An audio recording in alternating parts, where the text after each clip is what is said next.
What's up guys and welcome to today's video. Hope everybody's safe and well, and let's continue with another story. It's called The Lost Blend. The Lost Blend, yeah. Let's begin. Since the bar has been blessed by the clergy and cocktails open the dinners of the elect,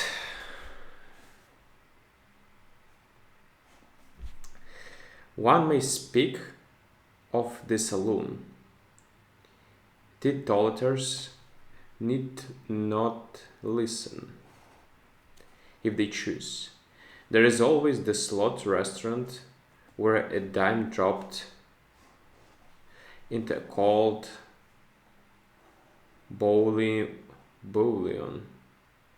aperture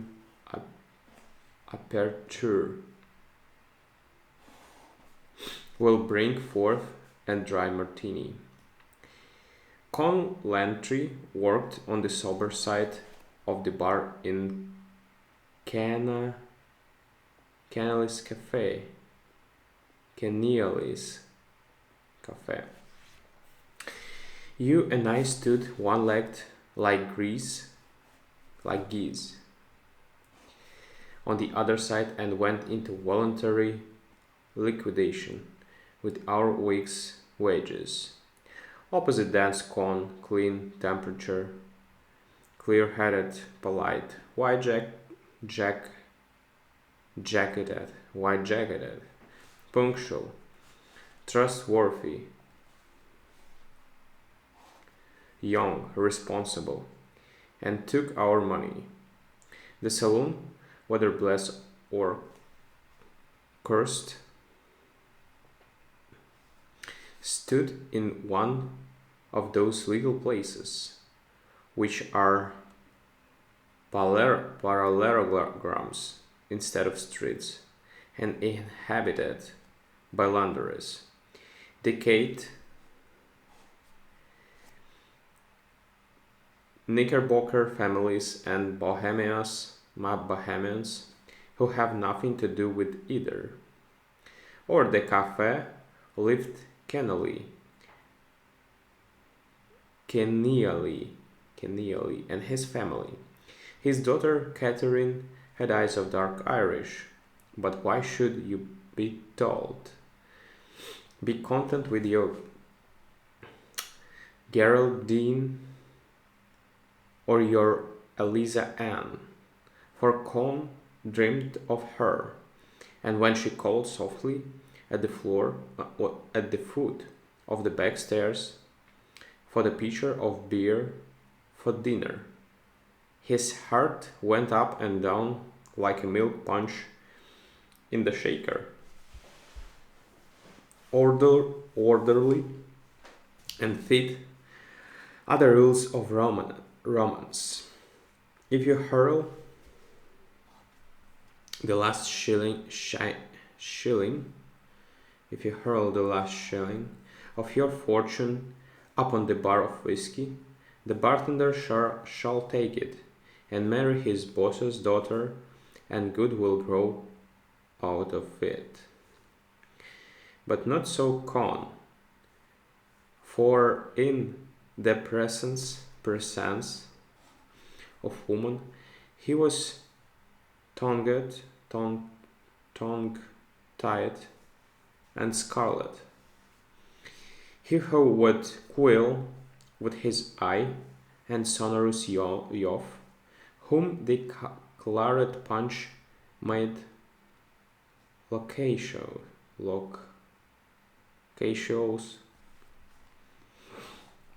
or smash with lemon squeezer the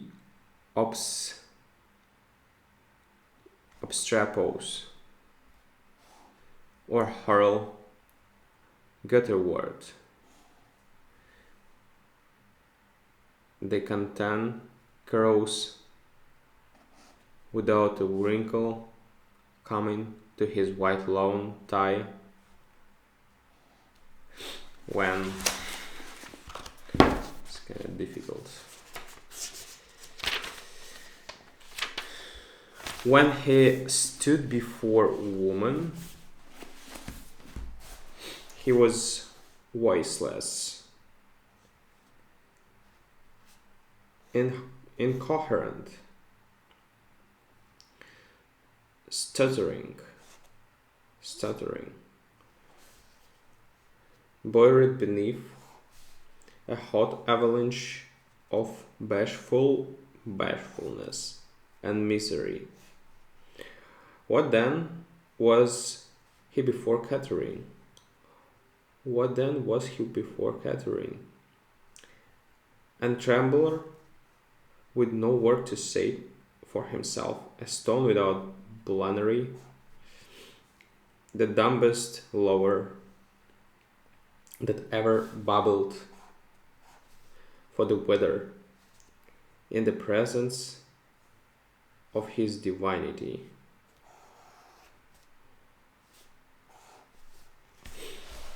There came to Kenealy's two sunburnt men, Riley and McQuirk. They had conference with Kenealy, and then they took possession of a black room which they filled with bottles and sip horns and jugs and druggists' measuring glasses. All the appurtenances and liquids of the saloon were there, but they dispensed no drinks.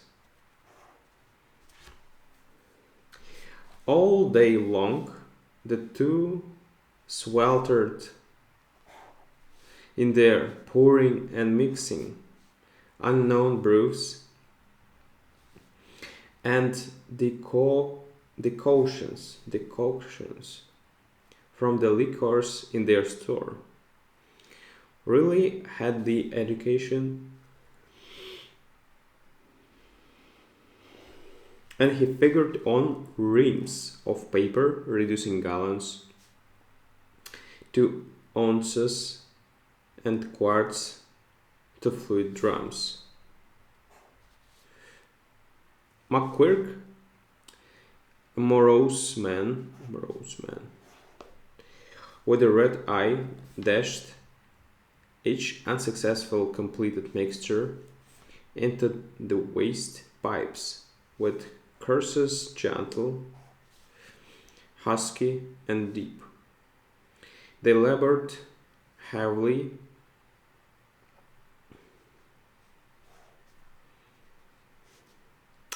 and untiringly to achieve some mysterious solution, like two alchemists striving to resolve gold from the elements.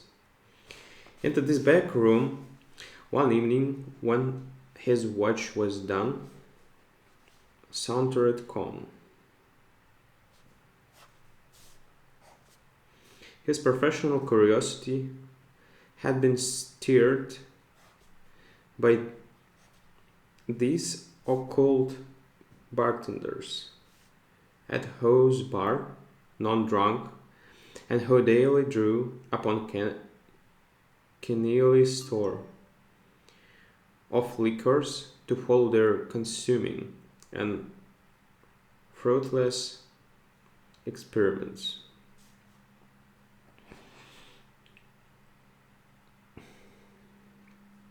Down the back stairs came Catherine with her smile, like sunrise, on Guebara Bay. "Good evening, Mr. Lantry," says she. "And what is the news today, if you please?" "It looks like rain." "Rain," stammered the shy one, back into the wall. "It couldn't do better," said Catherine. "I'm thinking there's nothing the worse of the little water." In the back room, Riley and McQuirk toiled like bearded witches, or their strange compounds. From 50 bottles, they drew liquids carefully, measuring after Riley's fingers, and shook the whole together in the great glass vessel. Then Mackwork would dash it out with gloomy profanity.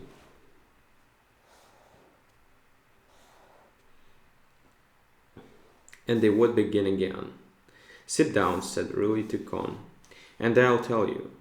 Last summer me and Tim concludes that an American bar in this nation of Nicaragua would pay. There was a town on the coast where there's nothing to eat but quinine and nothing to drink but rum.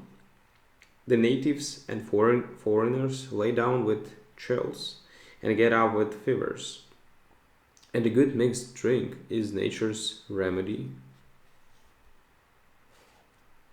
for all such tropical inconveniences. So we lace in a fine stock of wet goods in New York, and fixtures and glassware, and we sails from the Santa Palma town on the line steamer. On the way, me and Tim sees flying fish and plays 7-Up with the captain and steward, and already begins to feel like the high ball king of the Tropic of Capricorn. When we gets in 5 hours of the country that we was going to introduce the long drinks and short change, the captain calls out us over to the starboard binnacle and recollects a few things. I forget to tell you boys, says he, that Nicaragua slept an important duty of 48% ad valorem on all bottled goods last month. The president took a bottle of Sin City hair tonic by mistake for Tabasco sauce, and he's getting even, and he's getting ever. Barreled goods is free. Sorry you didn't mention it sooner, says we. And we bought two 42-gallon casks from the captain and opened every bottle we had and dumped this stuff all together in the casks. That 48% would have ruined us, so we took the chances on making that 1,200 cocktail rather than throw the stuff away.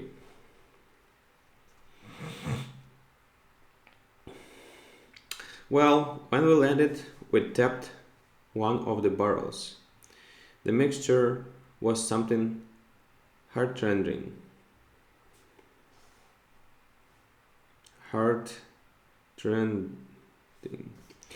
It was the color of a plate of Bowery pea soup, and it tasted like one of those coffee substitutes you aunt makes you take for the heart trouble you get by picking losers. We gave a nigger 4 fingers of it to try it, and he lay under a coconut tree 3 days beating the sand with his heels and refused to sign a testimonial. But the other barrel, say bartender, did you ever put on a straw hat with a yellow bend around and go up in a balloon with a pretty girl with $8 million in your pocket all at the same time. That's what 30 drops of wheat would make you feel like. With 2 fingers of it inside you, you would bury your face in your hands and cry because there wasn't anything more worthwhile around for you to lick, little Jim Jeffers. Yes, sir. Yes, sir. The stuff in that second barrel was distillate elixir of battle, battle, money, and high life. It was the color of gold, and as clear as glass, and it shone after dark, like the sunshine was still in it. 1,000 years from now, you'll get a drink.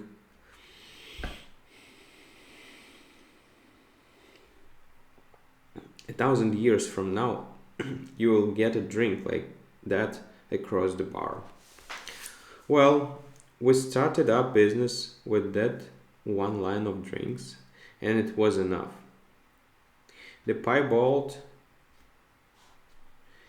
gentry of that country stuck to it like a hive of bees. If that barrel had lasted, the country would have become the greatest on earth. When we opened up of mornings, we had a line of generals and colonels and ex-presidents and revolutionists, a block longer waiting to be served.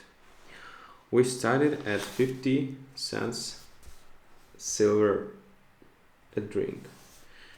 The last 10 gallons went easy at $5 a gulp. It was wonderful stuff. It gave a man courage and ambition and nerve to do anything.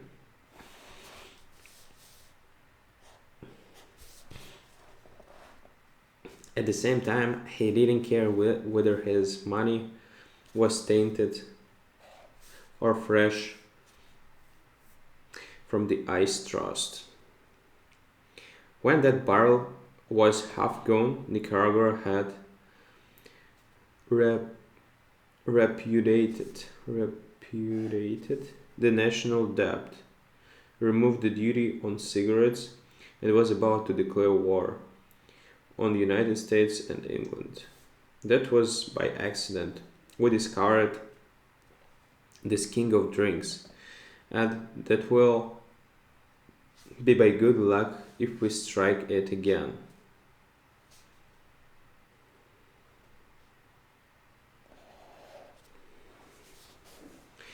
For 10 months, we've been trying small lots at a time. We have mixed barrels of all the harmful ingredients known to the profession of drinking. Yeah, could have stocked 10 bars with the whiskeys, brandies, cordials, bitters, gins, and wines me and Tim have wasted. A glorious drink like that to be denied to the world. This is sorrow and a loss of money. The United States as a nation would welcome a drink of the sort and play for it. All the while McQuirk had been carefully measuring and pouring together small quantities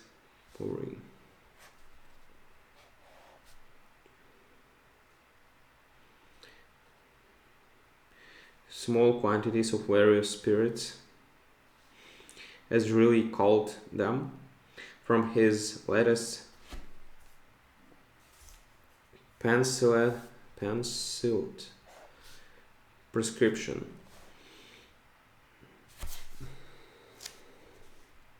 The completed mixture was of a vile, mottled chocolate color. McQuirk tasted it and hurled it with appropriate epithets into the waste sink. This is a strange story, even if true, said Quan. I'll be going now alone to my supper. Take a drink, said Relay. With all kinds except the lost blend. I never drink, said Quan. Anything stronger than water. I'm just after meeting Miss Catherine by the stairs. She said a true word. There is not anything, says she, but it's better off for a little water.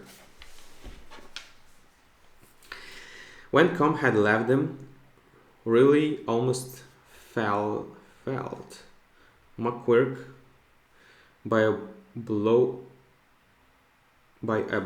on his back. Did you hear that? He shouted. 2 fools are we. The 6 dozen bottles of Pollinaris we had on this ship. You opened them yourself. Which barrel did you pour them in? Which barrel you mud had? I mind, said McQuirk slowly. 'Twas in the second barrel we opened. I mind the blue piece of paper pasted on the side of it. We've got it now, cried Relay. That was well acted.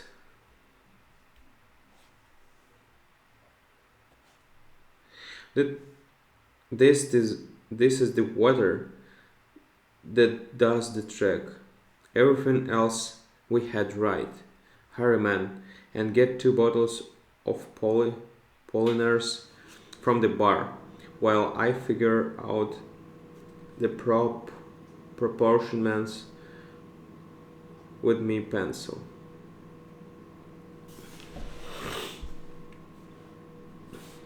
An hour later, Con strolled down the sidewalk towards Keneally's cafe. Those faithful employees during their those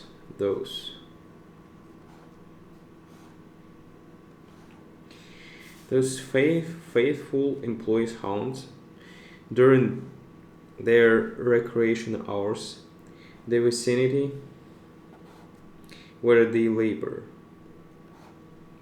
drawn by storm mysterious attraction. Apple's patrol wagon stood at the side door. 3 able cops were half carrying, half hustling Relay and McQuirk up its rear steps. The eyes and faces of each bore with bruises and cuts of sanguinary and assiduous conflict. Yet they wept with strange joy, and directed upon the police the feeble remnants of their pugnacious madness.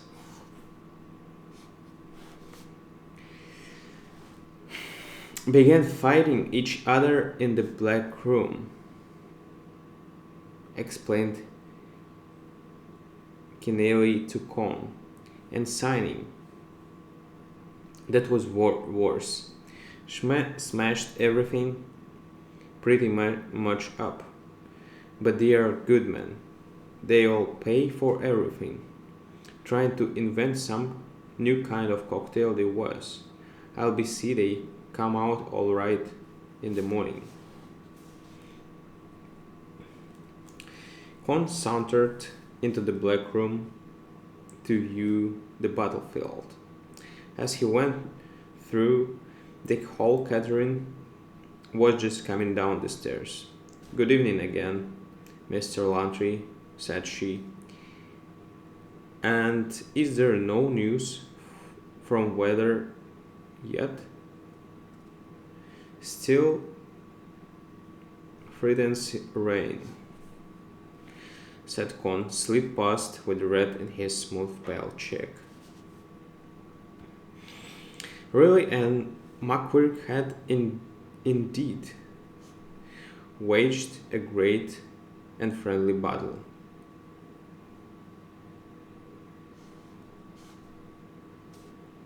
Broken bottles and glasses were everywhere. The room was full of alcohol fumes. The floor was variegated with spirituous puddlers. On the table stood a 32 ounce glass graduated measure. In the bottom of it were 2 tablespoonfuls of liquid, a bright golden liquid that seemed to hold the sunshine a prisoner in its auriferous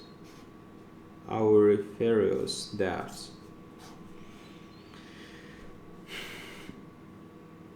Con smelled it, he tasted it, he drank it.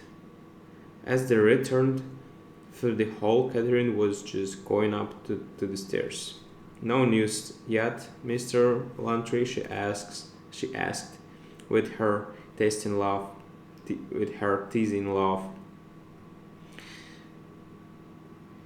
Con lifted her clear from the floor and held her there. "The news is," he said, "that we're to be married." "Put me down, sir," she cried. She cried indignantly. "Or I will. Oh, Con, where or whatever did you get the nerve to say it?" "Oh, Con, where? Oh, wherever did you get a nerve to say it?" That's it, guys. See you tomorrow. Thank you. Bye.